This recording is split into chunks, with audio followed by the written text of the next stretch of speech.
Hello hi नमस्कार सांग माने केमती अछंती आशा करछु आपण माने बहुत ही भले रे ताहले आ डेरी न करी चलंतु आज वीडियो स्टार्ट करबा। आज हमर पळे आस्तिला रोही माछ आ रोही माछ आसला परे ताको भल्लो भाबे धोई नेइतिली आ धोई के लूण हळदी पकई गोळै देइतिली।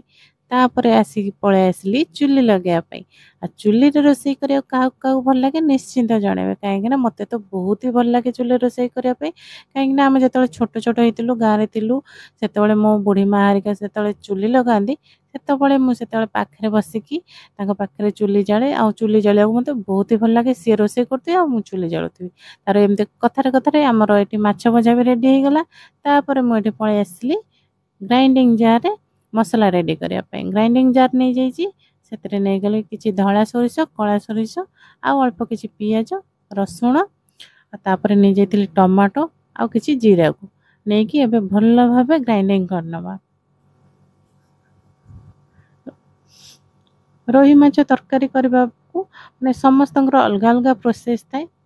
आज मु को प्रोसेस रे करूची आपण माने वीडियो देखले भल्ला भाबे जानि परिबे। तापर सेम कड़ाई रे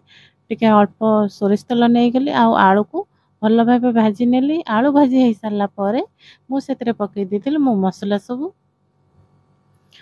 सब पकईकी किछि समय कसिला परे मु सेतरे हळदी पाउडर पकई देतिल आ लूण पकई देतिली आ लूण तापर काश्मीर रेड चिली पकई देतिली आ टिके गरम मसला पकई देतिली आ तापर सेतरे अल्प किछि धनिया पाउडर मध्ये पकई देतिली ताको पकईकी भल्ला भाबे गोळेकी मसला को किछि समय पई कसी नेली। मसला कसी हला परे मु सेतरे आलू को पकई देतिली आलू को पकईकी मसला किछि समय कसी हे गला परे मोर पूरा मसला हे गलानी एबे आ मु सेतरे एबे पानी दे देबी पानी दे सेला परे से पानी जतले फुटी गला मु सेतरे मोर माछ सब को पकई देली